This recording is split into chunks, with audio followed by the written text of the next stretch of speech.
सुदामा मिलने आया है।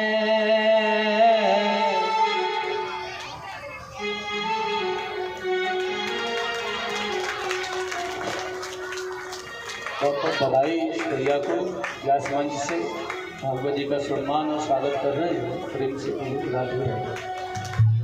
सुदामा जी कह रहे हैं ब्राह्मण देवता वो सेवकों को कि भैया मैं मिलने आया हूँ, किससे यह बता रहा हूँ तुम्हें, उससे जाकर के बोल देना कि वो तुमसे मिलना चाहता है बस। और कितना सुंदर है। गोकुल के ग्वाला से सुदामा मिलने आया है, जाकर कहो जाकर कहो एक बार, जाकर कहो एक बार। फूल के माला से सुदामा मिलने आया है, जाकर कहो एक बार, जाकर कहो एक बार, जाकर कहो एक बार।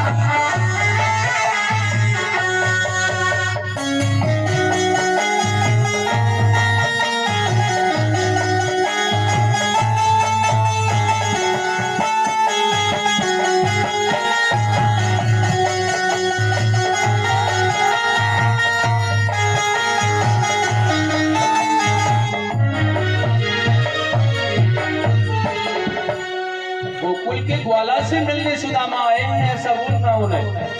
उन्होंने कहा अगर वो न जाने न पहचाने आपको तो कितना सुंदर कहा। कह देना मोहन से वो मित्र है तेरा, वो कह देना मोहन से वो मित्र है मेरा, बतला देना जाकर वो हाल है मेरा, बतला देना जाकर ऐसा हाल है मेरा, बतला देना जाकर वो हाल है मेरा, बतला देना जाकर ऐसा हाल है मेरा। बह रहे आंसू आंखों में नमक से सब कुछ निकले, जाकर कहो एक बार, ओ जाकर कहो एक बार। फूल के ग्वाला से सुदामा मिलने आया है, जाकर कहो एक बार, ओ जाकर कहो एक बार।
अगर इतने का भी याद न करे तो क्या कहना है।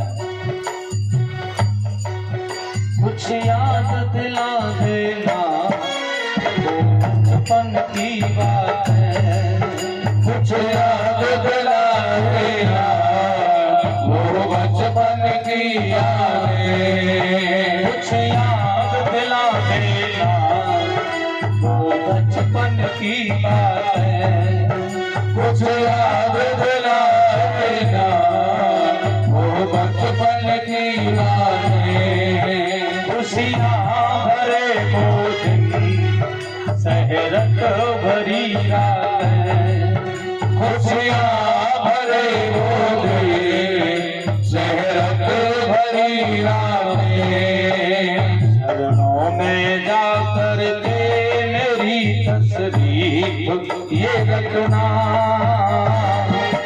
आकर खड़ा देखना, ओ आकर खड़ा देखना। कोई के बाला से सुदामा मिलने आया है, जाकर कहो एक बार, जाकर कहो एक बार।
सेवक जब बहनों को धाया है, सारे सेवक जब बहनों को धाया है। जाकर के मोहन को सब हाल सुनाया है, जाकर के मोहन को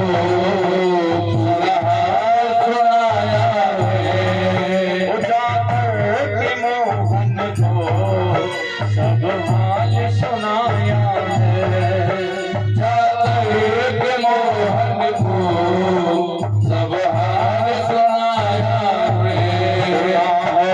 नाम सुदामा का सुना है, नाम सुदामा का बुलंदे पैरों ही भागे, गले से लगाया या, ओ गले से लगाया या।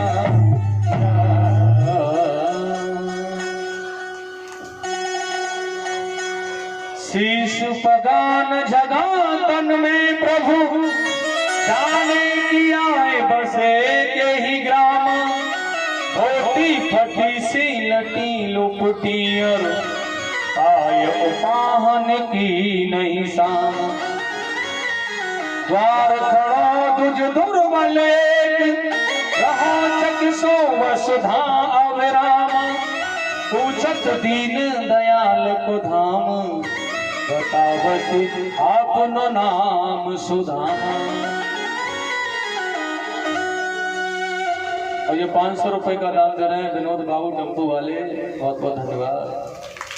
और भैया यही विनोद बाबू हैं टेम्पू वाले, बहुत अच्छी सेवा शुरू से आज तक वो भगवान जी को फूलों का हार, गाय जी का सत्कार एक भी दिन इसने नहीं छोड़ा, रोज किया है। बहुत बहुत मंगल कामनाएं या स्पीड से आपके लिए धन्यवाद। तो जैसे सुनाए सुदामा का नाम, अब तो महाराज एकदम से भागे चले आ गए नंगे पैरों। और भैया आकर के भगवान सुदामा जी के हृदय से लग गए हैं और लेकर के आए, आज अपने आसन पर बैठाला है बड़े अच्छे तरह से। लेकिन सुदामा की हालत को देखा आज भगवान ने, पैरों में बैठे हुए हैं, देख रहे हैं कि सुदामा की दशा क्या है। और आज कहने लगे भगवान, रो पड़े हैं आज सुदामा की दशा को देख करके, हे मित्र तुमने मुझे अपना नहीं समझा है। और कितना सुंदर कहा है, ऐसे बिहाल बिबाइन सौपग कंटक जाल लगे पुन जोए, हाय महा दुख पायो सखा तुम, आए तैन के तैन दिन खोए। देख सुदामा की दीन दशा, करुणा करके करुणा निधि रोए, पानी परात को हाथ छुओ नहीं, नैनन के जल सो पग धोए, नैनन के जल सो पग धोए। यंत्र रखा रह गया, जल भरा रह गया, मुंह को यंत्र बना दिया और अश्रु नैनों से जल बना करके धो डाला। और आज सुदामा से कन्हैया जी ने बड़ा सुंदर कहा, मित्र तुमने बहुत कष्ट पाया, लेकिन तुमने अपने मित्र से मिलने की कोशिश नहीं की, अपने मित्र को अपना दुख नहीं बताने का प्रयास किया, ये तुमने बहुत ठीक नहीं किया। लेकिन सुदामा जी ने कहा, मित्र कष्ट कहाँ है, कष्ट किसे कष्ट है, किसकी बात कर रहे हो? सुदामा जी से कहा, आपको कितना कष्ट, कितना दर्द, कितनी पीड़ा, क्या क्या सहन किया आपने? सुदामा जी ने कहा, कृष्ण नहीं थे, मुझे कोई कष्ट नहीं है मेरे जीवन में, तुम्हारे नाम का स्मरण करता हूँ, तुम्हारे नाम की भक्ति चल रही है, इसलिए कोई भी परेशानी, कोई भी कष्ट मुझे नहीं हो रहा है, बिल्कुल निर्द्वंद तुम्हारा भजन करता हूँ। ऐसे हैं भगवान के मित्र सुदामा। बोली सुदामा जी महाराज की जय हो। देखिए भूखे होंगे सुदामा, तो भोजन करवाया भगवान कन्हैया ने, तो 36 प्रकार की व्यंजनों की थाली रखी थी। ऐसा नहीं कि सब कुछ छोड़ करके उसे खाने लग जाए। कन्हैया का हाथ पकड़ के कहा, तुम खाओ ना कृष्ण। तो भगवान ने कहा, मैं नहीं खाऊंगा क्योंकि मैंने भोजन कर लिया है। सुदामा जी ने कहा, जब आपने भोजन कर लिया तो संसार जगत मात्र जीव ने भोजन कर लिया। भगवान आप तृप्त है तो दुनिया का कौन जीव है कि जो भूखा रह सकता है। भगवान जान रहे हैं कि ऐसे नहीं पाएगा, तो कन्हैया सुदामा कन्हैया को भोजन खिला रहा है। बड़ी सुंदर प्रीति है। पत्नियों ने आकर के आशीर्वाद लेने की इच्छा प्रकट की। 16,108 तो सुदामा जी को थोड़ा कष्ट हुआ, तो कहा, भैया ये आशीर्वाद तेरे लिए दे रहा हूँ ना, सौभाग्यवती भव, अखंड सौभाग्यवती भव, ऐसा आशीर्वाद था। तो भगवान ने कहा, मित्र को कष्ट हो रहा है, तो मना कर दिया, रहने दो तुम। बड़े प्रेम के साथ में आज सुदामा जी के चरणों में कन्हैया लेट गए। तो पूरा का पूरा जो भी बच रहा था ना, सब कुछ, जितनी भी भक्ति, जप तप योग जो भी था सुदामा के अंदर, सारा का सारा भगवान को समर्पण कर दिया। देखिए ऐसे हैं सुदामा जी के अपने गोविंद को सर्वस्व लुटा दिया था। और देखो उसके बाद शयन कक्ष में भेजा गया, तो पैर दबा रहे हैं रुक्मणी जी, आवाज आ रही है, अन्य रानियां देख रही कि कैसा आप गुरु मित्र आया है। तो भगवान ने कहा, भैया कुशल पूछना, गुरुकुल के बाद क्या किया? तो शादी कर दी घर वालों ने, ब्राह्मणी का नाम सुशीला है, बच्चे भी हैं। भगवान ने कहा, हमारे भाभी ने कुछ भेजा तो जरूर होगा। उन्होंने कहा, हाँ भेजा। अब सुदामा जी देख रही है दिव्य नारियां भगवान की पटरानियों के सामने, और सच्चा रहे थे थोड़ा सा। अच्छा, अपने मित्र को सच्चाते हुए भी कृष्ण नहीं देख सकते, इसलिए पोटली बगल में लगी हुई थी, खींच लिया, निकाल लिया। और देखिए आज उसे खोल करके जब खाया तो भगवान ने देखा है, आहा कुचेलम मलिनम श्रामम भुजम धम निसत्ततम देवी पर्यचरतम साक्षार चामर व्यंजने भवे। व्यंजन जो चावल रूपी व्यंजन थे ना, उनको जब खा रहे थे तो एक मुट्ठी भर के खाया तो एक लोग का आधिपत्य बना दिया सुदामा। दूसरी मुट्ठी भर के खाई तो दूसरे लोग का आधिपत्य सुदामा को दे दिया। और तीसरी मुट्ठी खा करके तो रुक्मणी जी ने हाथ पकड़ लिया, नहीं नहीं करने जा रहे हो तुम स्वामी? इसके पास 4 बच्चे हैं, तुम्हारे इतना बड़ा कबीला, इतनी बड़ी संख्या में कैसे क्या करोगे? और इतना सुंदर गाय कि यह स्वादिष्टमय बहुमूल्य सुधा से पके हुए प्रेमस्व जो तंदुल हैं आप हमें भी तो खिलाओ। ये जमाने वालों के लिए था तो नहीं मैंने दिया, लेकिन सर्वस्व लुटा रहे थे भगवान सुदामा जी को, क्योंकि सुदामा जी ने भी सर्वस्व लुटाया है। इस प्रकार से भगवान ने कुशलमय होकर के रात्रि व्यतीत की और प्रातःकाल सुदामा जी चलना चाहते थे तो भगवान ने भी मना नहीं किया जाने के लिए। ठीक है, जा रहे हो ना तो अगली बार आओ ना, तो भाभी को और बच्चों को साथ में लेकर आना। सुदामा जी निकल पड़े, जा रहे हैं, राधे कृष्ण कृष्ण, सुदामा जी जाओ, और कृष्णा कृष्णा कृष्णा कृष्ण करते हुए चले जा रहे हैं। और देखिए जो भी भक्ति पूजन करना चाहते हैं खड़े होकर के सभी रुक्मणी कृष्ण का पूजन करें। बैठ जाओ। बड़ी सुंदर भाव की होती है। और भगवान ने उनका मार्ग में दर्शन करते हुए मार्ग दर्शन बनते बनते आकर के लौटाया तो वह झोंपड़ी नहीं थी और राजमहल बना हुआ था। आकर के पूछा, भैया ये कौन सा गांव है? लोगों ने कहा कि ये सुदामा नगर है। तो सुदामा जी ने पूछा वहाँ के लोगों से कि यहाँ के मालिक कौन है? सुदामा सेठ। कहाँ है वो? उन्होंने कहा वो सुदामा सेठ हैं द्वारका मिलने अपने मित्र से। तो सुदामा जी को लगा कि वो तो वही हम हैं। तो देखिए विचार किया कि ब्राह्मणी तो वही होनी चाहिए, इसलिए आज बड़े सुंदर भाव में देखिएगा उस ब्राह्मणी से मिलने की इच्छा की। तो वही धोती, वही साड़ी, वही वस्त्र, तो ब्राह्मणी ने आकर के नमन किया भगवान को और पति देव को। तो सुदामा जी की आंखों में अश्रु आ गए। सुशीला ये सब क्या है? तो सुशीला ने कहा, भगवान आपके प्राणनाथ प्रियतम कृष्ण आए थे, ये सब कुछ बना करके करके गए हैं। तो भगवान ने रोक करके कहा, सुशीला आग्रह तूने किया होगा और मेरे गोविंद को द्वारका से यहाँ आना पड़ा, तो तुमने मेरे गोविंद को कष्ट दिया है, लेकिन जो कि मैंने कभी उन्हें कुछ न कहा, लेकिन सुशीला तुमने मेरे कन्हैया को कष्ट दिया। अब यह वैभव तुझे अपने लिए चाहिए था तो तू उसे भोग, मैं तो भगवान का भजन करने जंगल में जा रहा हूँ। तो सुशीला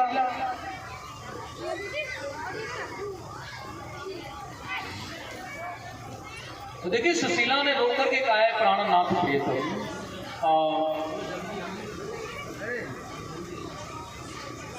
ऐसा नहीं है कि मैंने इसे मना न किया, सर्वस्व उन्होंने ही मुझे जिद करके दिया।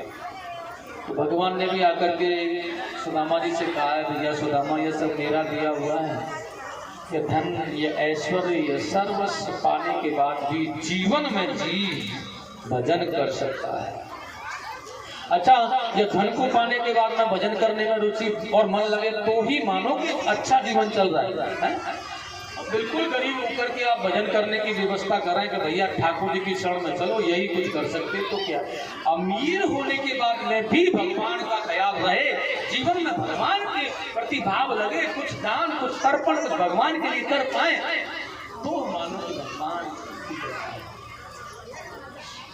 बड़े सुंदर भाव में देखिए सुदामा जी ने रह करके उस राज भोगा, कुछ पल वहीं रहते रहते जीवन को यापन किया है। तो मैं सर्वस्व सुखों को भोग करके भगवान के धाम के लिए गए। प्रेम से बोलेंगे गोविंद भगवान की, आनंद कंद भगवान की जय जय श्री राधे। आगे देखिएगा बड़ी सुंदर कथा आती। स्वामी सुखदेव जी ने कहा है, अथय कथा द्वारवत्यां वसतो राम कृष्णयोः सूर्योपरागः सुमनाः शीतकल्पे वृक्षे यथा। भगवान कृष्ण द्वारका में विश्राम कर रहे हैं और देखिएगा उसी समय सूर्य ग्रहण का समय आया है। तो कल्याण भगवान कृष्ण बलराम आदि सभी द्वारका वासियों को लेकर के अपने पिता वसुदेव जी की आज्ञा को पूर्ण करने के लिए कुरुक्षेत्र में आकर के यज्ञ का एक आयोजन किया। और सज्जनों बहुत ही प्यारा यज्ञ किया है। इस यज्ञ में पांडवों को भी बुलाया गया है और देखिए उस यज्ञ में ब्रज से गोप बाल वालों को भी, यशोदा मैया आदि को भी बुलाया गया। बहुत अच्छी प्रकार से बहुत अच्छी तरह से यहाँ भगवान की सबसे भेंट हुई। वसुदेव जी का यज्ञ देवकी के कहने से करना और गोप गोपियों से कृष्ण की भेंट होना, और देखिए द्रौपदी कृष्ण की पटरानियों से वार्तालाप होना, यह सब कुछ यहाँ पर बड़े आनंद मंग से हुआ है। आगे भगवान कि बड़े भाई बलराम जी दुर्योधन के साथ अपनी बहन सुभद्रा का विवाह करना चाहते थे, तो कन्हैया ने सुभद्रा का हरण अर्जुन के साथ करा दिया। उसके बाद में ऋषियों ने परीक्षा ली है कि इन देवताओं में श्रेष्ठ कौन है, तो प्रभु ने भगवान के वक्ष स्थल पर प्रहार किया, तो उनमें श्रेष्ठ पाया भगवान श्री हरि नारायण को। प्रेम से बोलेंगे गोविंद भगवान की। आगे सुखदेव जी ने वर्णन किया, राजा ने एक बार पिंडार तीर्थ में विश्राम कर रहे साधुओं का मजाक उड़ाने के लिए यादव कुमारों ने जामवंती के पुत्र सामने को नारी बनाया। और देखिए यहाँ लेकर के उनके पास में आए, आप हमें यह बताओ कि यह नारी है, इसे पुत्र होगा या पुत्री? तो इन ब्राह्मणों ने तो कुछ नहीं कहा, लेकिन दुर्वासा ऋषि ने उन्हें बुलाकर के श्राप दे दिया, मूर्खो तुम इन ब्राह्मणों का उपहास उड़ा रहे हो, इसलिए हम तुम्हें श्राप देते हैं, इससे न पुत्र होगा न पुत्री होगी, इससे मूसल होगा, लोहे का लट्ठा निकलेगा जो यदुवंश का श्रृंगार होने का कारण बनेगा। उग्रसेन ने इसे घिसवा करके चूर्ण बनाया, और देखिए एरिला नाम की घास बन करके इससे तैयार हुई। एक नुकीली कील बची जिस समुद्र में डाल दी गई, जिसे एक मछली ने निगल लिया। मछुआरे ने जाल डाला, मछली इस जाल में फंसी, और वही बहेलिये ने उस कील को अपने बाण के अग्रभाग पर लगा लिया। भगवान ने देखा कि यदुवंश को श्राप लगा है नष्ट होने का, इसलिए प्रभास क्षेत्र में आकर के दान तर्पण यज्ञ करना चाहते हैं इन लोगों के द्वारा, लेकिन इन्होंने यज्ञ नामक मदिरा का पान करके यहाँ पर झगड़ा करना प्रारंभ किया है। सामने का युद्ध प्रद्युम्न से हुआ है। अक्रूर जी का सोम से इस प्रकार से नाना प्रकार से आदि आदि आदि से भिड़ते हुए युद्ध करना प्रारंभ किया, और जब इनके अस्त्र शस्त्र निबट गए तो वही एरता नाम की घास को खा करके जिस पर मारते हैं उसी का वध हो जाता है। यदुवंश का श्रृंगार हो रहा है, और भगवान पीपल के वृक्ष के नीचे पैर पर पैर चढ़ाए देख रहे हैं। अब बलराम जी देख रहे हैं कि कृष्ण के होते हुए यदुवंश का श्रृंगार हो रहा है। इसका मतलब है कि अपनी लीला को अपने अंदर समेट रहा है, तो फिर मुझे जाना चाहिए, इसलिए वो समुद्र के मार्ग से क्षीर सागर में चले गए। बलराम जी का गमन हुआ, इसलिए प्रेम से बोलेंगे दाऊ दयाल भगवान की। यदुवंश का श्रृंगार हो रहा है, और देखिए अर्जुन यहाँ भगवान से भेंट करने आए हैं, तो उन्होंने कहा है भैया ये द्वारिका समुद्र में डूब जाएगी, तुम यहाँ बच्चे लोगों को हस्तिनापुर लेकर के या मथुरा भेज देना। उद्धव को आकर के भगवान ने भक्ति ज्ञान योग का वरदान दिया। दारुक को से कहा है भैया ये द्वारिका समुद्र में डूबने वाली है, इसलिए आप यहाँ से बचे हुए व्यक्तियों को मथुरा लेकर के जाना। और इस प्रकार से उद्धव से भगवान का बड़ा सुंदर संवाद हुआ है। उद्धव ने कहा प्रभु मैं जान गया हूँ कि आप गोलोक धाम के लिए जा रहे हैं, तो आपके गोलोक धाम जाने के साथ साथ तो फिर मैं भी आपके साथ चलूंगा ना। तो भगवान ने कहा उद्धव संसार में जो आता है वो अकेला आता है और अकेला जाता है, भैया तुम्हारे साथ में मैं ना आया ना मैं तुम्हारे साथ जाऊंगा, मैं अकेला आया मुझे अकेला जाना है। और उद्धव मेरा समय परिपूर्ण हो गया इसलिए मुझे जाना पड़ेगा, तुम्हारा समय शेष बाकी रह गया इसलिए कदापि तुम नहीं जा सकते। उद्धव ने भगवान से प्रार्थना की कि आप तो मुझे ले जा सकते हो। भगवान ने कहा बिल्कुल नहीं, मैं चाहकर भी तुम्हें अपने साथ नहीं ले जा सकता हूँ। लेकिन आप देखिएगा भगवान ने उद्धव जी को अद्भुत दिव्य ज्ञान की प्राप्ति को कराया है। और देखिए उन्होंने वो प्रसंग सुनाया जो कि दत्तात्रेय जी महाराज ने अपने जीवन में जो 24 गुरु बनाए थे। और एक भैया दत्तात्रेय जी बिल्कुल भी एक बार की बात थी, महामुनि महाराज ययाति के पुत्र धर्मात्मा यदु ने एक दृश्य देखा था। उद्धव त्रिकालदर्शी तरह अवधूत ब्राह्मण निर्भय विचरण कर रहे हैं, और उनको अभिवादन करके यदु ने पूछा ब्राह्मण आप कामना रहित भावना रहित और कर्तव्य भावना से रहित निश्चल भाव से विचरण कर रहे हो इस जंगल में, वो कैसे कर सकते हो आप? तो उन्होंने कहा था मैंने अपने जीवन में शिक्षा गुरुओं से शिक्षा ली है, और वह 24 गुरु हैं शिक्षा मेरे जीवन के। उन्होंने कहा पहला गुरु है मेरा पृथ्वी। कितना सुंदर कहा है महाराज याजी ने यहाँ, पृथ्वी वायु राकाश मयो अग्नि चंद्रमा रवि कपोतो अजगरः बिंदु पतंगो मधुकृतम गजः। उन्होंने कहा पहला गुरु है पृथ्वी, जो कि पृथ्वी से क्या सीखा है, इसके अंदर सरलता और क्षमा होती है। इसके पास में कोई भी कैसा भी कर्म करते रहो, लेकिन ये किसी को कष्ट नहीं देती है, ये क्षमाशील होती है। और देखिएगा साधक वही होता है जो क्षमाशील है, जिसके अंदर क्षमा है। दुनिया को छोड़ करके क्षमाशील बनने का प्रयास करो, शीतल बनने का प्रयास करो, तो ही साधक के रूप में कहलाए जाओगे। उसने कहा दूसरा, इन्होंने एक गुरु बनाया वायु को। आप देखते हैं वायु दुर्गंध में होकर के बह जाती है, सुगंध में होकर के बह जाती है, जैसा भाव उसी प्रकार से बहती है। ऐसे साधक को भी जीवन का निर्वाह करना चाहिए, वही सहायता होती है। उन्होंने कहा भैया, उसके बाद में उन्होंने तीसरा गुरु बनाया है आकाश को, और चौथा जल को, पांचवा अग्नि, छठा चंद्रमा, सातवां सूर्य, आठवां कपोत माने और नौवां अजगर को, उसके बाद समुद्र को, पतंगा को, एक भंवरे को और एक हाथी को अपना गुरु बनाया। और इन्होंने मधुमक्खी को गुरु बनाया। 15वां गुरु है इनका हिरण, और 16वां गुरु बनाया इन्होंने एक मत्स्य माने मछली को। और देखिए 17वां गुरु एक पिंगला नाम की वैश्या इनकी बनी है, और 18वां गुरु है इनका एक चील नामक पंछी। और देखिएगा 19वां गुरु बनाया इन्होंने एक अर्भक माने छोटा बालक, और 20वां गुरु है एक कुमारी कन्या, और 21वां गुरु बनाया है बाण बनाने वाला, और 22वां है सर्प, 23वां है एक मकड़ी, और 24वां गुरु है एक श्वेत नाम का कीड़ा। अब मैं आपको बताना चाहूंगा कि मछली से क्या शिक्षा ग्रहण करी थी इन्होंने। मछली जल में होती है, और आप कुछ भी उसके लिए डालो, जैसे ही आप डालते हो ना, एकदम से भाग करके वो अपने जिह्वा पर नियंत्रण नहीं कर पाती है और शीघ्र पाने के लिए भागती है, तो वह जाल में फंस जाती है। अब साधक ने क्या सीखा? मछली की तरह जीवन का निर्वाह मत करो, सोच समझ करके अपने जीवन का प्रवाह करो। अगर मछली की तरह अपने आप पर नियंत्रण नहीं कर पाओगे तो संसार के इस जाल में तुम भी फंस जाओगे, फिर निकल नहीं पाओगे। इसलिए संसार के इस जाल से तुम्हें निकलना है तो फिर इंद्रियों पर आसक्त मत हो, परमात्मा के साथ में जुड़ो। इतना सुंदर बात है। अब तुम समझ रहे हो, इसकी व्याख्या करूं मैं या वैसे ही फिर छोड़ दूं यहीं पर?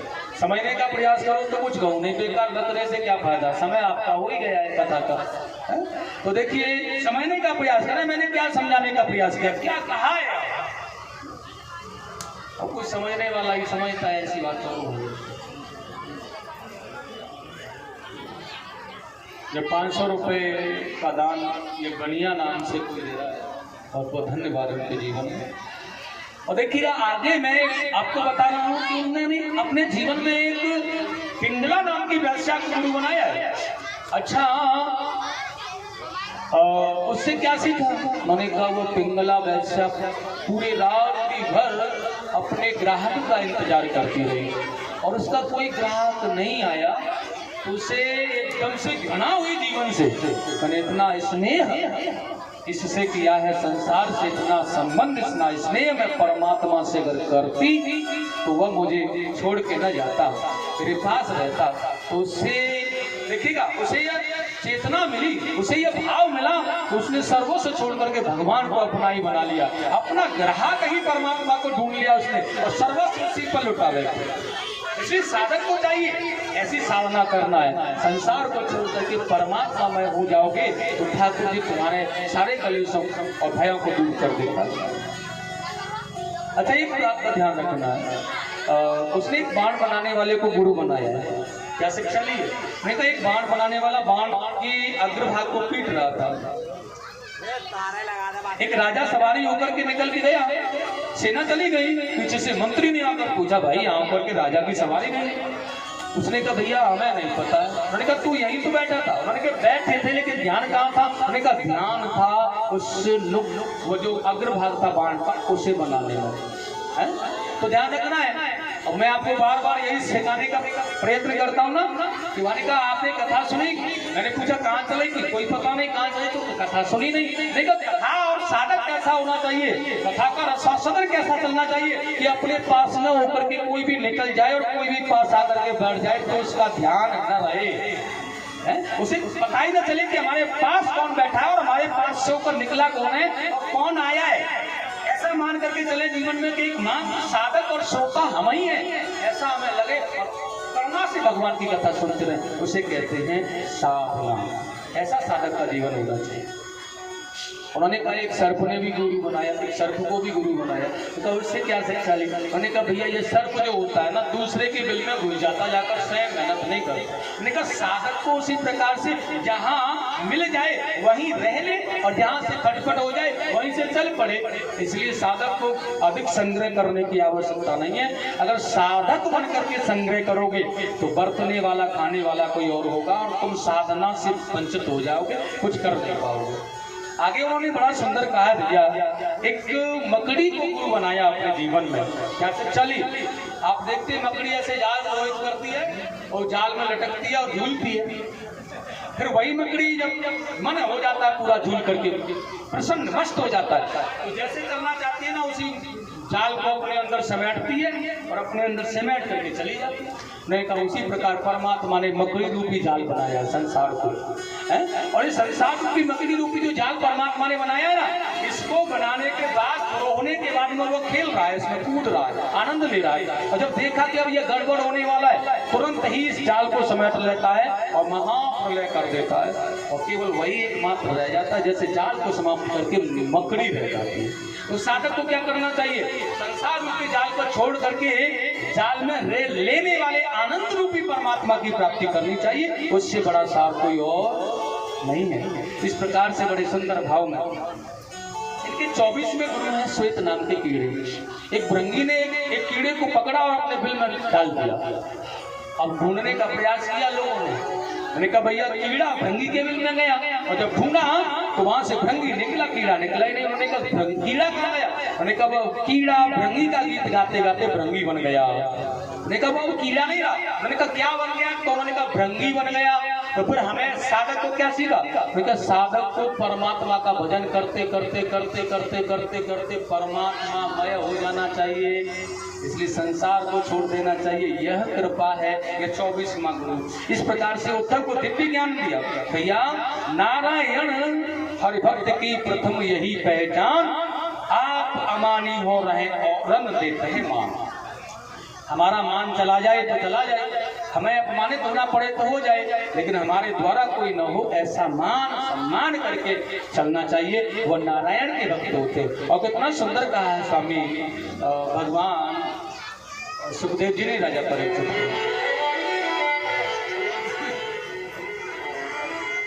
प्रथम नारायणो विद्या द्वितीयो नार्जितो धन तृतीयानार्जितो धर्म चतुर्थ किं करस्यसि। मैंने कहा भैया कली काल में जो त्रेता युग में, जो सतयुग में अनन्य धर्म करने के बाद लाखों वर्ष की आयु के बाद भी फल की प्राप्ति नहीं होती थी, पहला। और देखिए त्रेता युग में तो 10,000 वर्षों के कर्म को करने के बाद में भी फल नहीं मिलता था। द्वापर में जो हजारों वर्ष बीतने के बाद जब तक किया गया तब भी नहीं मिला। कली काल में वह मात्र केवल हरि के स्मरण से मिल जाता है। यह सबसे बड़ा आनंददायक है। कली काल माने कली युग जिसे आप कहते हैं, लेकिन इसकी महानता, अच्छा हम किसी के अवगुणों को पाने की इच्छा करें तो बुरे बनेंगे कि नहीं बनेंगे बताओ? और किसी की अच्छाई को ग्रहण करने की कोशिश करें तो अच्छे बनेंगे कि नहीं बनेंगे? आपने कहा कि कलयुग बड़ा बुरा है, उन्होंने कहा कलयुग बुरा है तो इसे तुम छोड़ दो ना, कलयुग में जो अच्छाई है उसे ग्रहण करो, उसकी बुराइयों को ग्रहण ही मत करो। भाई कलयुग के अंदर जो बुराइयां हैं उन्हें छोड़ दो। जुआ खेलना, शराब पीना, गालियां देना, एक वैश्या गमन करना, बुरे कर्मों को करना, झूठ बोलना, ईर्ष्या किसी के साथ न रखना, माँ बाप को सताना, जो भी वगैरह वगैरह जितने भी पाप है ये कलयुग में है। उन्होंने कहा इस सब को छोड़ दो। तो क्या करना है? उन्होंने कहा एक गुण है कलयुग में, हरि स्मरण करना। हरि स्मरण, केवल भगवान का स्मरण करते रहो, बाकी सबको छोड़ दो। तो कलयुग कितना अच्छा, कितना प्यारा बन जाएगा। इसलिए किसी के अवगुणों को प्राप्त मत करो, किसी के गुणों को प्राप्त कर लो।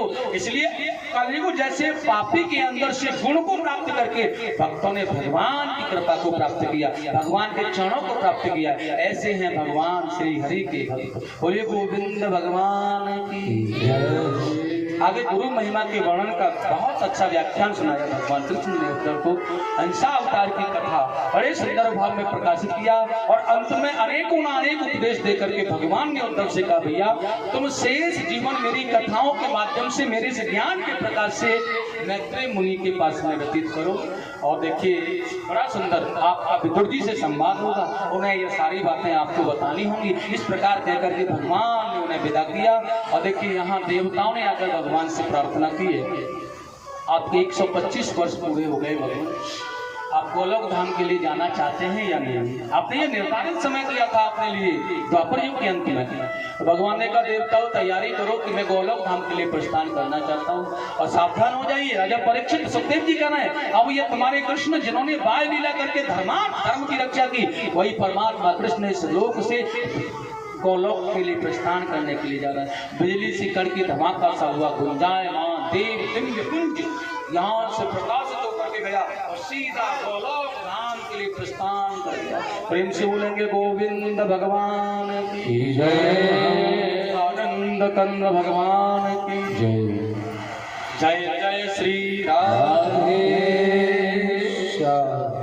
अद्भुत वेला परीक्षित जी महाराज सुखदेव जी ने कहा, राजा परीक्षित भगवान का गोलोक गमन हो गया है, कली काल का आगमन है।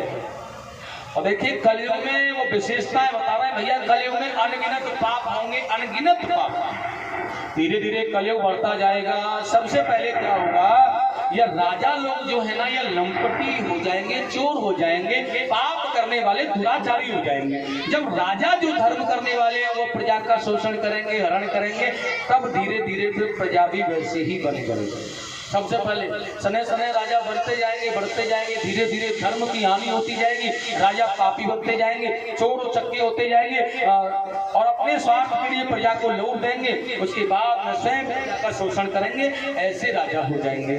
जब राजा ऐसे हो जाएंगे तो उन राजाओं की सीख पा करके उनके सेवक भी वैसे ही होंगे जैसा का राजा प्रजा का शोषण करेंगे और सेवक राजा का शोषण करेंगे। वह देखेंगे कि राजा को अकेला समझ करके कब प्रहार किया जाए और कब इन्हें मार दिया जाए और फिर स्वयं हम राजा बन जाए। ये विचार सेवा करने वालों के अंदर आएगा, ऐसे सेवक हो जाएंगे। सने सने कलयुग बढ़ता जाएगा। राजा परीक्षित कलयुग में अनगिनत अवगुण, अनगिनत दोष हो जाएंगे। जब प्रजा राजा की आज्ञा का पालन नहीं करेगी और राजा अधर्मी हो जाएगा, प्रजा अधर्म करने लगेगी, तो सने सने कलयुग बढ़ता चला जाएगा।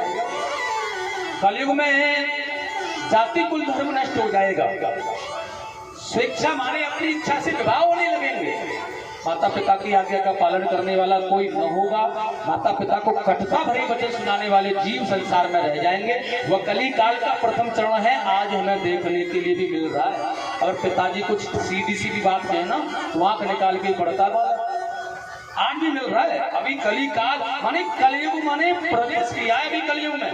4,32,000 वर्ष की उम्र है, अभी 5,500 वर्ष व्यतीत हो रही है लगभग की स्थिति में। तो यह मानो केवल प्रथम पहला चरण चल रहा है और जो स्थितियां बता रहा हूं ना मैं आने वाले समय की, लेकिन यहाँ तो दिख रहा है कि चौथा ही आगे आ गया। बिल्कुल ऐसा माता पिता की कोई सेवा करने के लिए तैयार नहीं है। मैंने कितनी बार पूछा कि कोई अपने माता पिता के चरण स्पर्श करता है? कोई नहीं कर रहा है भैया। जो अपने माता पिता के चरण स्पर्श नहीं कर सकता वो गुरु को क्या सम्मान करेगा, वो गुरु के क्या चरण स्पर्श करेगा, वो आने वाले अतिथियों की क्या सत्कार करेगा, क्या सेवा करेगा जिसने अपने माता पिता को सत्कार नहीं किया। सने सने कलयुग बढ़ता जाएगा। पंचायतें ससुराल वालों की होंगी, अपने बड़े बुजुर्गों की राय कोई नहीं मानेगा। जब जब जहां जहां भी निर्णय होगा तो ससुराल वालों के पक्ष को बुलाया जाएगा, वह पंचायत करके जाएंगे, अपने बड़े बुजुर्ग नहीं। और परामर्श होगा तो साले या साली से होगा, अपने भाई से नहीं, अपनी बहन से नहीं, अपने पिता या चाचा या बंधुओं से नहीं। परामर्श किसी भी विषय में होगा तो अपने साले या साली से होगा। चले सरे कलयुग बढ़ता जाएगा। राजा परीक्षित कलयुग में अनगिनत दोष और अनगिनत विकार हो जाएंगे। गाय घास जगह भक्षण करेंगी, बकरी के समान छोटी हो जाएंगी और सने सने ऐसे धीरे धीरे कलयुग बढ़ता जाएगा। सन्यासी कहलाने वाले घरों में आकर के चूल्हों में बैठ करके भोजन करेंगे जो अपने आप को सन्यासी कहेंगे। इस प्रकार से सने सने कलयुग बढ़ता जाएगा। और भैया नाना प्रकार के कटारियां, धर्मशालाएं, नाना प्रकार के गाड़ी ऐश्वर्य लोगों के होंगे और गृहस्थ जीवन दुखी होकर के भिक्षा मांगेगा। सने सने कलयुग बढ़ता चला जाएगा राजन। कलयुग में अनगिनत पाप होंगे, अनगिनत दोष होंगे और कलयुग में अनेक प्रकार से अधर्म ही अधर्म फैलने लगेगा। सोने के लिए जमीन नहीं होगी, खाने के लिए अन्न नहीं होगा, धन रुपया पैसा धनी बहुत होंगे लेकिन सर्वस्व मिटा होगा और कलयुग का जी बड़ा छोटा हो जाएगा पद में। वो कहते हैं ना झुनझुनी के पेड़ के नीचे छाया लेने वाला, ऐसा छोटा सा जीवन हो जाएगा। आयु कितनी होगी? कली काल की जो आयु है ना, प्रथम चरण की बताइए 100 वर्ष की। वो कब बताइए? तपस्या करने वाले व्यक्ति के लिए, बाकी नहीं है। और द्वितीय चरण में बताई है महाराज 50 वर्ष की, वो भी तपस्या करने वाले को। तृतीय चरण में बताइए 25 वर्ष की, वो भी तपस्या करके जो चलेगा, भजन के साथ में जो चलेगा। और चतुर्थ चरण में बताइए 12.5 वर्ष की आयु। जब 12.5 वर्ष की आयु जो भजन करने में जो भगवान के सहारे रहेगा वह होगा। उसके बाद में अंतिम आयु है, उस पर कोई कोई पहुंचता है 100 वर्ष की आयु जो प्रथम चरण में है, उस पर कोई कोई पहुंच रहा है ना, कोई कोई पहुंचता है 100 वर्ष में, तो उससे पहले भी चले जाते ना, तो कोई कोई 12.5 पर चलेगा। नहीं तो दादा दादी बाबा भाभी जो भी सब कुछ ना 8 वर्ष की आयु लमसम सबकी होगी, बाकी बहुत ज्यादा आयु नहीं रहेगी। इसी 8 वर्ष की आयु में दादा नानी नाना परदादा सब सीताराम सने सने कलयुग बढ़ता जाएगा राजा। अनगिनत दोष, अनगिनत पाप, बेकार आनंद। जब धर्म के जो बांचने वाले, धर्म का प्रकाशन करने वाले धीरे धीरे लुप्त हो जाएंगे, अपनी रामायण, अपनी कथा, अपनी व्रथा सुनाने वाले लोग हो जाएंगे, सनातन धर्म को मिटा करके अहम अस्मि भगवान कहलाने वाले पापी हिरण्यकश्यप पैदा हो जाएंगे जो हमारे धर्म को निश्चित कर देंगे और अपने अपने धर्मों का प्रकाशित करेंगे। आज के युग में आपने देखने के लिए मिल रहा है कि कितने धर्म आज भी पैदा हो गए, क्योंकि हमारे भगवानों से तो ज्यादा ही है शायद है। इतने धर्म बन गए और ये मानव जीवन जब उस धर्म के एक अपने केवल फायदे के लिए एक लोभ के कारण उस मोह के धर्म में चला जाएगा, मोह के बंधन में फंस जाएगा, तो मोह सकल व्याधि कर मूला और ताहि ते उपजत बरसूला। इसलिए ये हमारा धर्म जो है, हमारा जो सनातन, बिल्कुल लुप्त हो जाएगा। और भैया क्योंकि कथा अच्छी नहीं लगेगी, भगवान की कथा में रुचि नहीं होगी, तो इसलिए धीरे धीरे धीरे धीरे कथा और ज्ञान का विकास बंद होता चला जाएगा और धीरे धीरे अपनी प्रथाएं होती चली जाएंगी। अपनी रामायण, अपनी गीता, अपनी कथाएं, अपने भाव, स्वयं अस्मि ब्रह्मा, स्वयं भगवान बन बैठेंगे। और जब अनर्थ होगा, पाप होगा, यह धर्म को बचाने वाले लोग इसे लेकर के कंदराओं में जब छिप जाएंगे, हिमालय की तलहटियों में चले जाएंगे, तब कठोर कलयुग का आगमन होगा। तो भैया तब जब देखेगी माता पृथ्वी पार जब पापियों के भार को न ढो पाएगी, तो फिर उसके बाद में भगवान श्री कृष्ण माने श्री हरि का अवतार संभल ग्राम में विश्वसभा ब्राह्मण के यहाँ पर होगा। कली अवतार लेकर के ये महापापियों का काले घोड़े पर सवार होकर के विनाश करेंगे और सारे पापियों का विनाश करने के बाद में फिर धर्म की रक्षा कर सतयुग को आरंभ करेंगे। प्रेम से बोलेंगे गोविंद भगवान जय हो, आनंद कंद भगवान की जय हो, जय जय श्री राधे। और देखिएगा आप कहेंगे प्रलय आएगी, प्रलय नहीं, पृथ्वी जलमग्न कब होती है पता है? यह 1000 वर्ष कलयुग, 1000 बार बारी बारी से, 1000 बार सतयुग, 1000 बार द्वापर, 1000 बार त्रेता व्यतीत करके अपने काल चक्र में होकर के घूम जाते हैं, तब महाप्रलय होती है, तब महाप्रलय होती है। और तब उसके बाद में भगवान पुनः सृष्टि का निर्माण करने के लिए अपनी नाभि से वह ब्रह्मा आदि को पैदा करते हैं और धीरे धीरे वह सृष्टि आगे बढ़ती है। लेकिन यह 1000 बार अपने काल चक्र में घूम जाते हैं, तब जाकर के महाप्रलय माने पृथ्वी का जल मलिन होता है। तो बड़ा सुंदर भाग है, बड़े आनंद की बात चल रही है। अब की बार क्या बन करके आएंगे? कली अवतार लेकर के, और वह सब का वध करके सतयुग को आरंभ करेंगे। फिर धर्म की रक्षा होगी, फिर सनातन धर्म का बोलबाला होगा, फिर आनंद आएगा, फिर बड़ी सुंदर बातें भगवान की गोविंद की क्रियाएं होंगी। इसी प्रकार से कलयुग के धर्मों के विषय में भगवान ने राजा परीक्षित को कहा है, राजन यह सप्तम दिवस पूर्ण होने के लिए जा रहा है, तक्षक सर्प तुझे कसने के लिए आ रहा होगा। अब तेरे भाव में क्या है, कैसा है, तू मुझे बताने का प्रयास कर। राजा परीक्षित ने कहा, गुरुदेव अब तो मुझे केवल एक ही भाव बरस रहा है कि विशाल भुजा, ततोई रूप, मोर पंख धारण करने वाले पैर के अंगूठे से लेकर मोर पंख तक भगवान का दिव्य दर्शन हो रहा है, और मुझे प्राप्त करने के लिए आ रहा है। देखिए समय का बड़ा अभाव है, तो सुखदेव जी का पूजन किया परीक्षित जी ने, और ये परीक्षित जी महाराज ने जब सुखदेव जी का पूजन किया तो सुखदेव जी यहाँ से निकल के चले गए। थोड़ा जाते हुए देखे, उसके बाद में अदृश्य हो गए, कहाँ गए। और ये परीक्षित जी ने अपने प्रभु के श्री चरणों में, अपने उनके हृदय स्वरूप में अपने आप को बिल्कुल आनंदमय भाव से उनने चरणों में विलीन कर दिया। इस प्रकार से परीक्षित मुक्ति को और मोक्ष को पाकर के भगवान के हृदय में वास करने लगे। सुखदेव स्वामी यहाँ से चले गए। प्रेम से बोलेंगे गोविंद भगवान की जय, आनंद कंद भगवान की जय। जय जय श्री राधे श्याम। देखिएगा, अब बड़ी सुंदर बात यह है, कथा को सुखदेव जी ने विराम कर दिया है और भगवान गोलोक धाम के लिए चले गए। परीक्षित का मोक्ष हो गया है।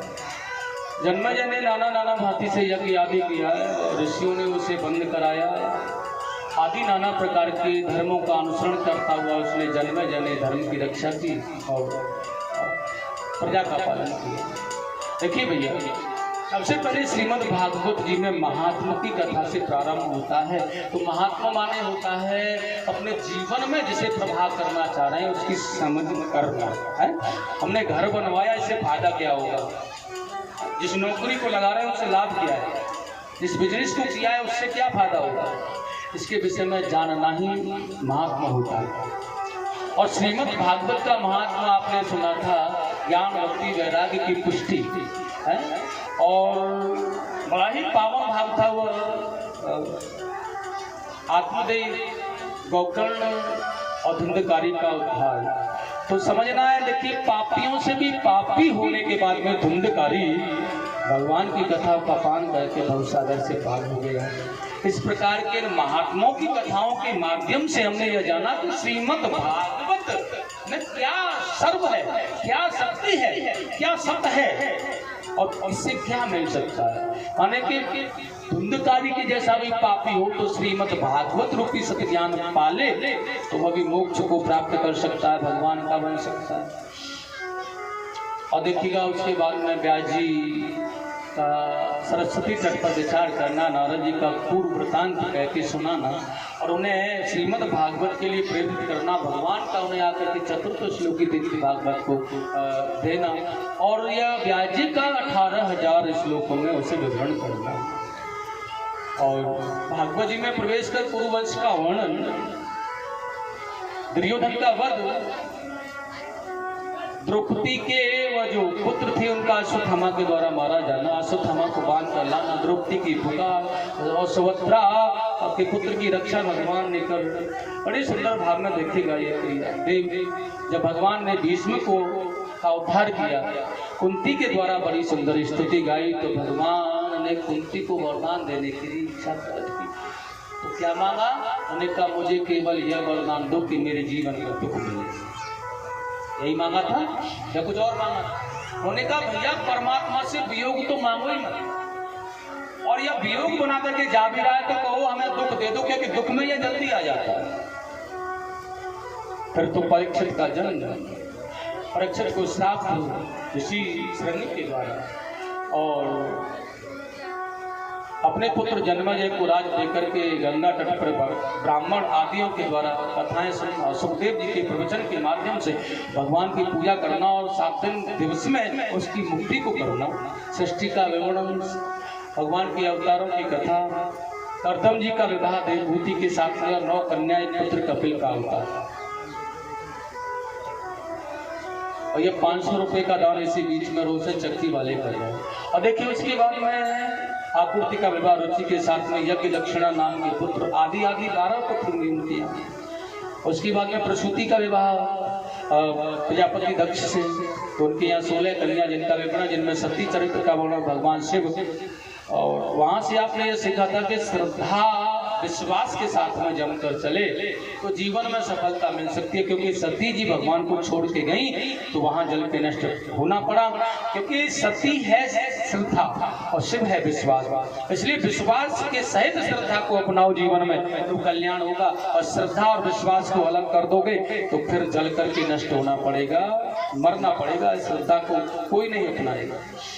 तो जो शिक्षा मिली हमें यहाँ से, उसके बाद पार्वती के अवतार में जन्म लेकर के उनका विवाह होना और तारकासुर का आदि का वध उनके पुत्र के द्वारा होना। और देखिए उसके बाद में बड़ा सुंदर वृत्तांत आया, उत्तानपाद चरित्र का वर्णन, इनमें ध्रुव जी के चरित्र की कथा कि किसी भी परिस्थिति में भगवान को पा सकते हो बाल्यावस्था में भी, जैसे कि ध्रुव ने पाया। ये कथा हमें यहाँ शिक्षा दे रही है, अंग बैन आदि नाम की राजाओं की कथा। और उसी में बड़ा सुंदर पृथ्वी जी का अवतार, और पृथ्वी का बहुत सुंदर अच्छे कार्यों को करना, और भगवान की कथा, भगवान के अवतार के होने के बाद भी परमात्मा की श्री हरि की कथाओं के लिए 10,000 कानों की स्मृति परमात्मा से मांगना। आपके 2 कान यदि यहाँ नहीं लगे होते हैं, यह भी कहीं दूसरी जगह ही होते हैं ना, होते कि नहीं होते? होते हैं। अच्छा एक तो होता है ना, एक तो अलग ही होता है, सही बात है कि नहीं? हाँ कह रही है कि हाँ एक अलग होता है, एक यहाँ होता है, एक अलग होता है। तो कहने का मतलब हमारे 2 कान, और इन दोनों कानों में भी बड़े अलग अलग हैं। ये सुना ही नहीं पाते कथा भगवान की कैसी होती। वह 10,000 कानों की स्मृति से भगवान की कथा मुझे मिलती नहीं, यह वरदान मांग रहा है। इतना फर्क हो सकता है। तो हम यह विकार उत्पन्न करें अपने जीवन में कि हे प्रभु, वो 10,000 कानों की स्मृति से भगवान की कथा सुनना चाहते हैं, लेकिन हम इन 2 कानों से ही ऐसी छवि, ऐसी सरलता बनाए कि जीवन में कथा ही कथाओं का रस हमें प्राप्त होता रहे, भगवान की कृपा हमें मिलती रहे। उसी के साथ देखिएगा आगे प्रियव्रत उपाख्यान की कथा, और उसके बाद में ही आदि उनके वंश का वर्णन, और फिर शब्दी भगवान का अवतार, उनके पुत्र भरत को राज्य अभिषेक, और वह वनाश्रम में पलाश्रम गंध की नदी के किनारे रहकर के आश्रम बना करके एक मृग में आसक्त रह करके देखिए क्या किया, मृग योनि प्राप्त की। तो हमें इस कथा से क्या मिला? मैंने कहा जीवन में कुछ भी करना बेटा, लेकिन कभी मोह उत्पन्न मत करना, क्योंकि मोह करता हुआ साधक नरक का गामी बन जाता है। क्योंकि मोह करोगे, साधना करने आए सब कुछ छोड़ा है, साधना युक्त बन करके रहो, फिर मोह को उत्पन्न मत करो। गणव्रत जी ने किया ना, तो उन्होंने नाना प्रकार से दर की ठोकरें खाते खाते जड़ व्रत बन करके हरे नमः हरे नमः हरे, तब जा करके होता। रघुगण को उपदेश देना आदि आदि बहुत सी कथाओं के माध्यम से। और उसके बाद में देखिएगा बड़ा सुंदर भाव था नरकों के विषय की विशेषताएं और अजामिल चरित्र का वर्णन, प्रजेताओं की कथा, दक्ष के पुत्रों को नारद जी का सन्यासी बनाना और नारद का दक्ष को श्राप देना। इस प्रकार से देखिएगा बड़ा सुंदर था उपाख्यान चित्रकेतु और वृत्तासुर का, जिसमें देखिएगा भगवान की उपासना करने वाले चित्रकेतु को संतान की प्राप्ति हुई एक फल के प्राप्त से। लेकिन साधुओं ने कहा भैया ये पुत्र फल रूपा है ना, ये दुख भी दे सकता है, इसलिए संतान का सुख हमें तभी तक आनंदमय कर सकता है हमारी संतान अगर लायक है तो ही सुख की प्राप्ति हम पा सकते हैं। अगर संतान नालायक है तो जीवन नरक बन जाएगा, ध्यान रख लेना। इसलिए अपने पुत्र रूपी संतान के जीवन को लायक बनाने का प्रयास करो। इसलिए उसे वो दुलार और प्यार, मैंने कहा था केवल पुत्र को प्यार देना है तो 5 वर्ष की अवस्था तक दो, उसके बाद में 15 वर्ष उसे ताड़ना में रखो, जिससे कि तुम्हारा वो पुत्र नालायक न बन के लायक बन जाए, जिससे कि तुम्हारे बुढ़ापे की सहारा लाठी बन जाए। इसलिए तुम करते हो ना, कर रहे हैं तो फिर लायक बन जाए, सर्व बन के तुम्हारे मार्ग पर चले, ऐसा प्रयत्न करने का प्रयास करो।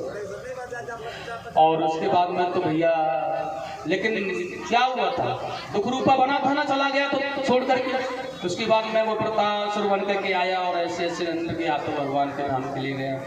देखिए उसके बाद में बड़ी सुंदर चरित्र का वर्णन आया था। हिरण्याक्ष का वध भगवान ने किया, उसके बाद हिरण्याकश्यप ने तप किया, तो उनके पुत्र प्रहलाद ने नाना प्रकार की भक्ति करके नरसिंह भगवान को प्रकट किया और उन्होंने महापापी हिरण्यकश्यप का वध कर सत्य की रक्षा की।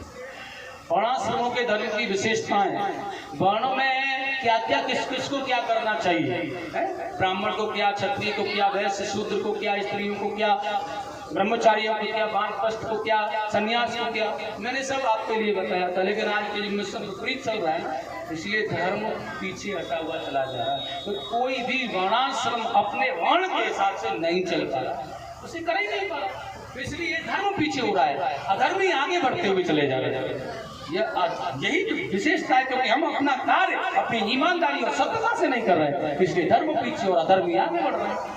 उसके बाद में मैंने आपको श्रवण कराया था अहंकार का, अभिमान का सर्वनाश, जो कि गजेंद्र ने किया और ग्राह ने उसका अहंकार नष्ट किया और भगवान ने उन्हें मुक्ति प्रदान की। और इसके बाद में दुर्वासा ऋषि का इंद्र को श्राप देना और राजा बलि का उन पर आक्रमण करना, भगवान का वामन अवतार लेकर राजा बलि की कृपा करना, ये वृत्तांत फिर सूर्यवंश के अन्य राजाओं की कथा, सरयाती महाराज, चमन मुनि आदि की कथा के माध्यम से देखिए यहाँ पर एक बड़ी विशेषता सीखी थी आपने। एक कन्या को किस प्रकार से अपने जीवन का निर्वाह करना है, यह सरयाती की पुत्री सुकन्या से सीखा गया था। यह देखिए कथा एक अपने आप में कुछ समझाने का प्रयास हमें कर रही है, ये गुप्त दान है भैया, तो ध्यान रखना, प्रयास कर रही है कुछ समझाने का हमें कथा, लेकिन सीखा जाए तब ना। देखिए मैंने कितना आपके लिए कहा है और इसीलिए कह रहा हूँ, तुम्हें समझाने का प्रयास कर रहा हूँ कि तुम समझ पाओ कि कहाँ से क्या ज्ञान मिल रहा है। नहीं, एक अंधे बाबा के साथ में रहकर जीवन का निर्वाह किया और अपनी भक्ति से उसे नवयुवक बना करके अपने जीवन में आनंद लिया। ये सुकन्या का फल था ना, अपनी तपस्या अपनी भक्ति से ऐसा कर सकते हो। और उसके बाद में देखिए वह मनु सत्यव्रत आदि की कथा, भगवान का मृत्स्य अवतार प्रलय के समय पर, और उसके बाद में सूर्यवंश के राजाओं की कथा में भगवान श्री राम जी का अवतार, रामचरित्र का वर्णन और भगवान का बड़ा अच्छा नाम जातिकरण संस्कार, विद्या अध्ययन करना, और उसके बाद में फिर विश्वामित्र जी के साथ यज्ञ की रक्षा करना वगैरह वगैरह सब रामचरितमानस को आप जानते ही। अंत में रावण का वध कर राम राज्य अभिषेक की तैयारियां करना, और उसके बाद भगवान यदुवंश का वर्णन, भगवान कृष्ण का अवतार, भगवान की सुंदर सुंदर बाल लीलाएं, पूतना वध, शक्तासुर वध, और देखिए तृणावर्त आदि प्रकार से बकासुर नाना प्रकार के दैत्यों का भगवान ने पृथ्वी से धीरे धीरे पलायन किया और धर्म की रक्षा कर माता पृथ्वी को सचेत किया। अंत में बहुत सुंदर सुंदर लीला ब्रजवासियों के साथ में करते हुए गौ रक्षा की भगवान ने, कालियामर्दन किया, चीरहरण किया, गोपियों को। अच्छा यहाँ से क्या शिक्षा मिली, गोपियां का भैया वस्त्र चुरा करके, क्या भगवान के अंदर कामना थी या उनके अंदर वासना थी जो वस्त्र हरण किया, चीर को चुराया? यहाँ से एक शिक्षा मिलती है हमें, परमात्मा को पाना है तो आवरण रूपी पर्दे को हटा दो, तब परमात्मा हमें मिल पाएगा। भगवान को केवल इसलिए मत पूजो कि पड़ोसी देख रहा है या पड़ोसी पूज रहा है तो हम भी पूजें, भगवान को इसके लिए नहीं, भगवान को मात्र अपने लिए पूजो, अपने लिए उन्हें मनाओ, किसी को दिखावा दिखाने के लिए नहीं, किसी के लिए नहीं, अपने मात्र अपनी सेवा के लिए, अपने भाव के लिए कि परमात्मा से ज्यादा स्नेह हमारा जुड़ जाए तो हमारा जीवन सरल हो सकता है। भाई हमारी सरकारी नौकरी लग जाए तो जीवन अच्छा किसका कटेगा? जिसकी लगी है उसका ही तो कटेगा ना। कली काल में तो बिल्कुल उसका माता पिता का भी नहीं कटने वाला। जितने सरकारी नौकर होते ना वही माता पिता को अलग करते सबसे पहले। अपना जीवन कट रहा है ना, तो परमात्मा की शरण मिलेगी तो अच्छा जीवन किसका बनेगा? हमारा अपना, किसी और का बनेगा। इसलिए उनकी शरण में ये शिक्षा हमने यहाँ से ग्रहण करी। और उसके बाद में देखिए गिरिराज को उठा करके बताया भगवान ने धर्म की स्थापना कैसे होती है, धर्म की रक्षा कैसे होती है। जब हम इस प्रकार से अपने जीवन में नियंत्रण रख के परमात्मा को पाते हैं तो उस बड़े से बड़े संकट को भी हम देवताओं को भी नीचा दिखा सकते हैं, क्योंकि यह बुद्धि सत्प्रिय हो, देवभूति हो तो इसमें आनंद भरा हुआ होता है, देवता भी इसके सामने झुक जाते हैं। आगे बड़ा सुंदर भाग था महाराज की बेला, अद्भुत भगवान श्री भागवत के प्राण, कृष्ण के प्राण की सुंदर भगवान गोपेश्वर महादेव का वहाँ आना और गोपेश्वर बनना आदि बड़ी सुंदर लीलाएं, कंस का वध करना, सांदीपनि गुरु जी के यहाँ शिक्षा लेकर के ये संसार को उपदेश देना कि परमात्मा के आने के बाद भी ऐसा नहीं कि परिपूर्ण योगेश्वर परम ब्रह्म का अवतार हुआ हो, लेकिन उन्होंने शिक्षा न ली हो। कितना भी बड़ा ज्ञानी हो जाए लेकिन उसे शिक्षा की आवश्यकता होती है, कितना भी बड़ा अवतार हो जाए लेकिन उसे शिक्षा ग्रहण, एक गुरु की आवश्यकता होती है, एक शिक्षा की आवश्यकता होती है। इसलिए जीवन में शिक्षा सबसे बड़ा धर्म है, उसे अपनाना चाहिए। अच्छी शिक्षा प्राप्त करके जीवन में अच्छा मार्ग अपनाना चाहिए। उद्धव गोपियों का सम्मान कितना प्रिय था। लंगड़े उद्धव को सुधा किया भगवान ने भक्ति रूपी गोपियों से मिला करके। और देखिएगा तो उसके बाद जरासंध से युद्ध कर भगवान का द्वारिका में वास करना, और देखिएगा वहाँ भगवान का रुक्मणी जी के साथ में विवाह करना, और उसके बाद 16,001 विवाह होना। प्रद्युम्न का जो अवतार हुआ था वह आपने अभी सुना था कि सम्रासुर का वध किया और द्वारका में रति को लेकर के पधारे। नग राजा पर कृपा, बाणासुर पर कृपा भगवान ने की, पांडवों की यज्ञ को संपन्न कराकर जरासंध आदि का वध किया, शिशुपाल का वध किया, उसे मुक्ति दी। उसके बाद रामाचरित्र की सुंदर वर्ण की भावना, अति प्रिय शीतलता का व्यवहार, कुछ भी न हो लेकिन सुदामा जी कह रहे हैं कोई बात नहीं करेंगे, बिल्कुल ठीक हूँ, कई दिन हो गए भोजन नहीं मिल रहा है, क्या बात है भोजन नहीं है तो, लेकिन आपका भजन करने में बड़ा आनंद है। ठाकुर जी के भजन के लिए निरंतर भाव से कदापि मन को मैला न किया जाए। भोजन है या नहीं है, देने वाला परमात्मा और बुलाने वाला परमात्मा सब उसी। तेरी सत्ता के बिना हे प्रभु मंगल मूल, पत्ता तक हिलता नहीं, खिले न कोई फूल, तो फिर उसी को समर्पण किया जाए। उसके बाद में बड़ा सुंदर भाव, बड़ी आनंदमयी कथाएं, भगवान के कली काल के विषय का वर्णन, और उसी के साथ में देखिएगा सुखदेव जी का पूजन और परीक्षित जी की मुक्ति और मोक्ष प्राप्त होना। 7 दिवसीय कथा का विराम, और परीक्षित की मुक्ति पाकर के भगवान के धाम के लिए चले जाना। बोलेंगे परीक्षित महाराज की जय हो, सुखदेव भगवान की जय हो, सूत जी महाराज की जय हो, सनकादि ऋषियों की जय हो, सभी देवताओं की जय हो, कृष्ण बलदेव की जय हो। जय जय श्री राधे श्याम। मैं भी अपनी वाणी को विराम देने के लिए जा रहा हूँ। सज्जनों आइएगा मेरे साथ, प्रेम से बोलेंगे। भागवत जी का अंतिम श्लोक है और 12वें स्कंद का अंतिम, तो बड़े प्रेम से बड़े प्रेम से आनंद से आप बोलेंगे मेरे साथ में। इसी अवसर पर 500 रुपये नेत्रपाल बाल जवाहर से दान कर रहे हैं भागवत जी के लिए, तो आइए प्रेम से बोलना 3 बार नाम। देखिए कि सार क्या है, अंत में क्या मिला यह बता रहा है ये श्लोक, और अंत में क्या करना बिल्कुल ठीक रहेगा। सब कुछ पाने के बाद में क्या शेष है और क्या करना है, इसलिए ध्यान से बोलना है। नाम संकीर्तनम यस्य, नाम संकीर्तनम यस्य, सर्व पाप प्रणाशनम, सर्व पाप प्रणाशनम, प्रणामो दुख शमनस्तम, प्रणामो दुख शमनस्तम, नमामि हरिं परम, नमामि हरिं परम। नाम संकीर्तनम यस्य, नाम संकीर्तनम यस्य, सर्व पाप प्रणाशनम, सर्व पाप प्रणाशनम, नमो दुख शमनस्तम, प्रणामो दुख शमनस्तम, नमामि हरिं परम, नमामि हरिं परम। नाम संकीर्तनम यस्य, नाम संकीर्तनम यस्य, सर्व पाप प्रणाशनम, सर्व पाप प्रणाशनम, नमो दुख शमनस्तम, प्रणामो दुख शमनस्तम, नमामि हरिं परम, नमामि हरिं परम। नाम संकीर्तनम यस्य सर्व पाप प्रणाशनम। केवल श्री हरि का नाम ही यह सार है, उनकी कथा में ही यह सार है, उनके हरि कीर्तन में ही यह सार है, तो दुनिया के सारे पापों को नष्ट करने वाला है। इसलिए भगवान से जुड़ करके भगवान के हरि कीर्तन को करते रहो आनंद भाव से। मैं बार बार आपको इस श्लोक के माध्यम से कीर्तन कराने का प्रयास करता था, क्यों? क्योंकि कलयुग में सारा ही हरि स्मरण है। अपनी जिज्ञा से जितना भगवान का कीर्तन करोगे उतना ही कलयुग के पाप दूर भागेंगे और हम परमात्मा से स्नेह जुड़ेगा हमारा।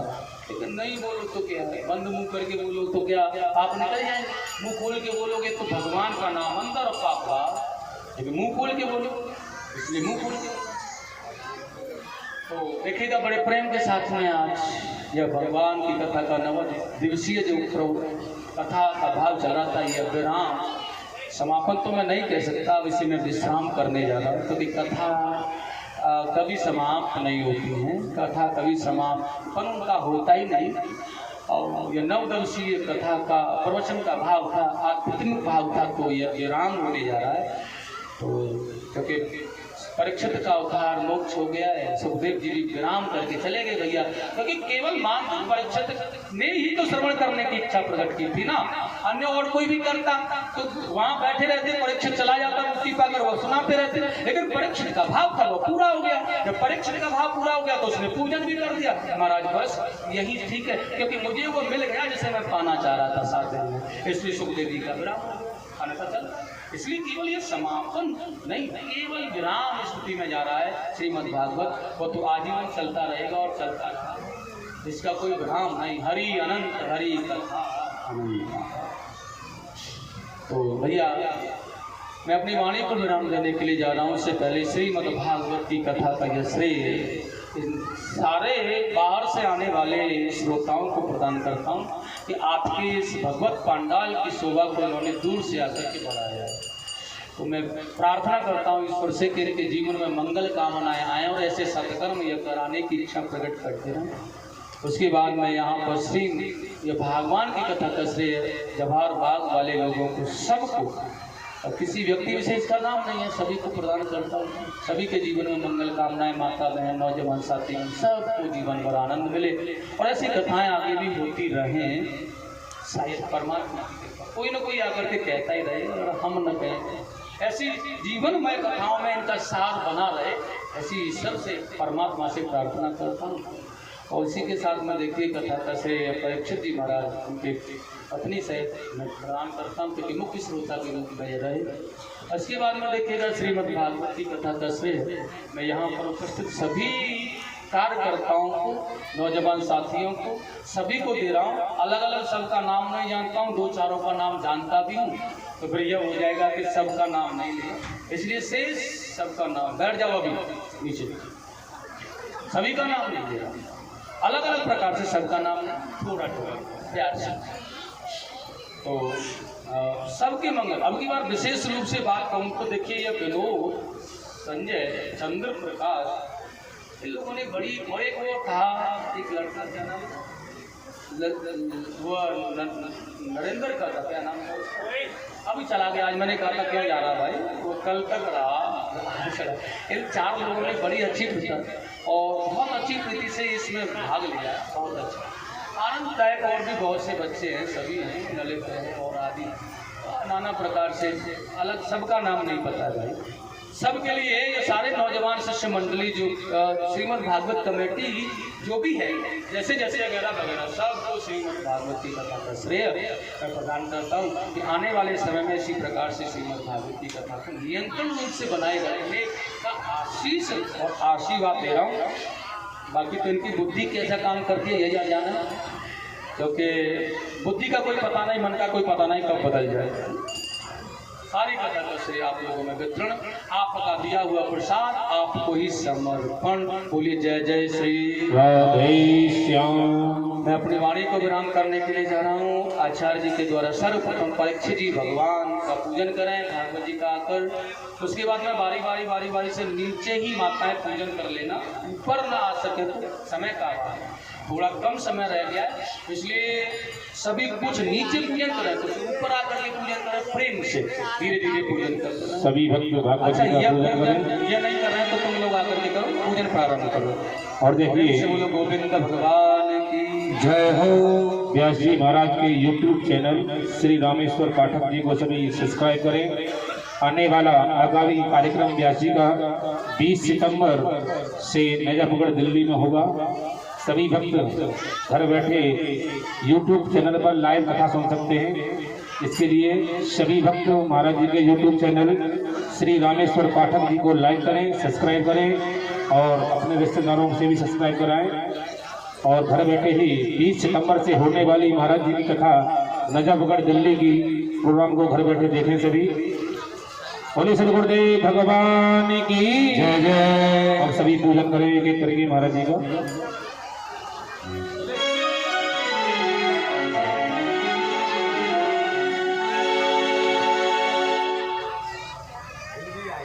आइए और चलते हैं विदाई की ओर। श्री राधे।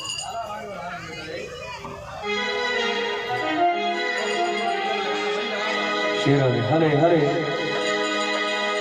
पत्ता टूटो डाल से और ले गई पवन उड़ा, अब के बिछड़े कब मिले कहूँ दूर पड़ेंगे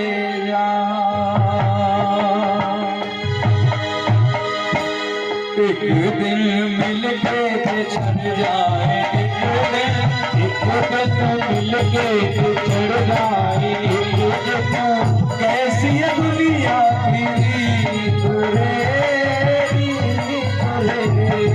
एक दिन मिल के बिछड़ जाए, एक दिन मिल के बिछड़ जाए, कैसी है दुनिया की रीत रे।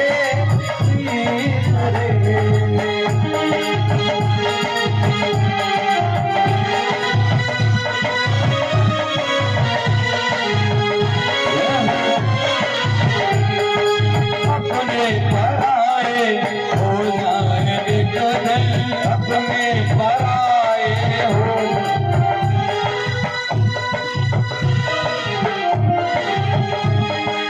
अपने पराए हो जाए एक दिन, अपने पराए हो जाए एक दिन, किसने बनाई रीत रे, अपने पराए हो जाए एक दिन, किसने बनाई रीत रे, रीत रे। एक दिन मिल के बिछड़ जाए, एक दिन मिल के बिछड़ जाए, एक दिन कैसी है दुनिया की रीत रे, रीत रे। एक दिन मिल के बिछड़ जाए, एक दिन मिल के बिछड़ जाए, एक दिन कैसी बनाई रीत रे, रीत रे।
कैसी है दुनिया की रीत रे, रीत रे।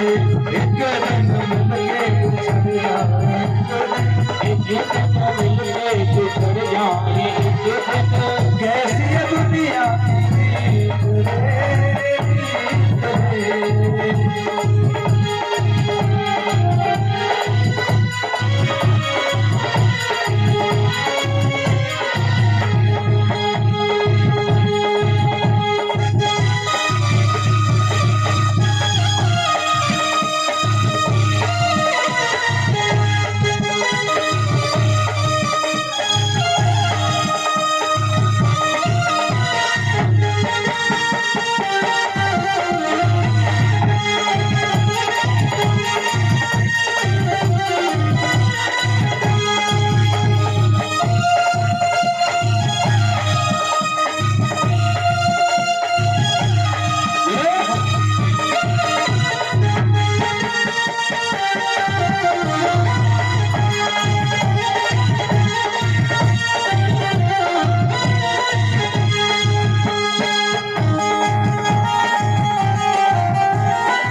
अपने ही अपनों को तड़पाए अपने ही अपनों को तड़पाए कैसी है दुनिया की रीत भूल जाएंगे कैसी दुनिया की रीत अपने ही अपनों को तड़पाए कैसी है दुनिया की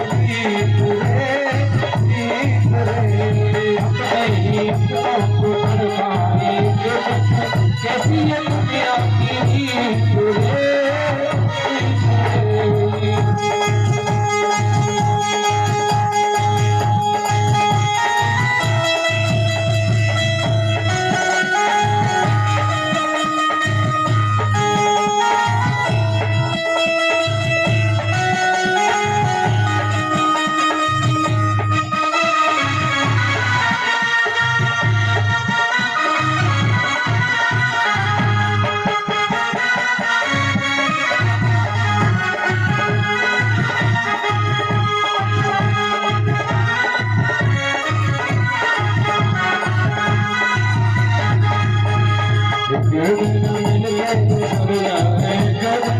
कैसी है दुनिया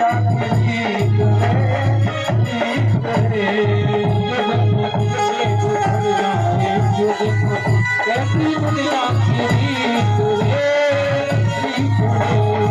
ऐसी है दुनिया की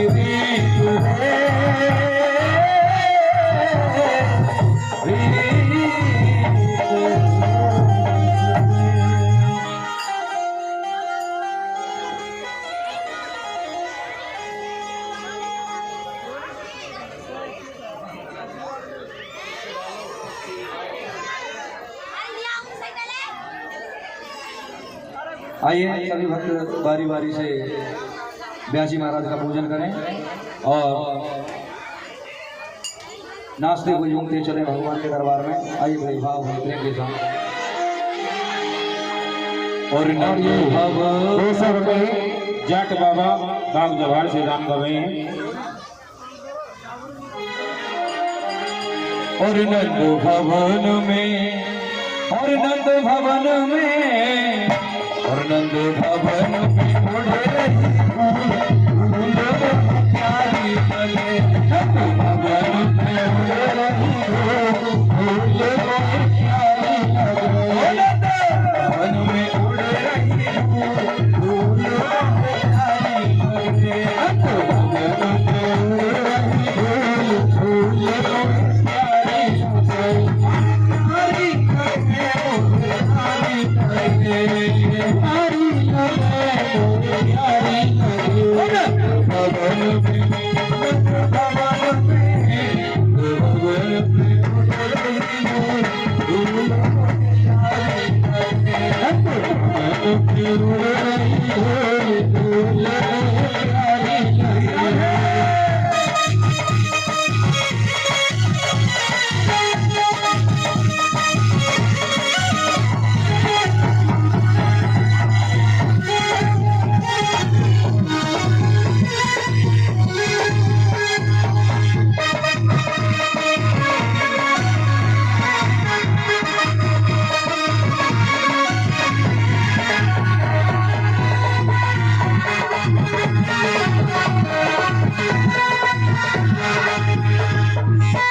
Yeah.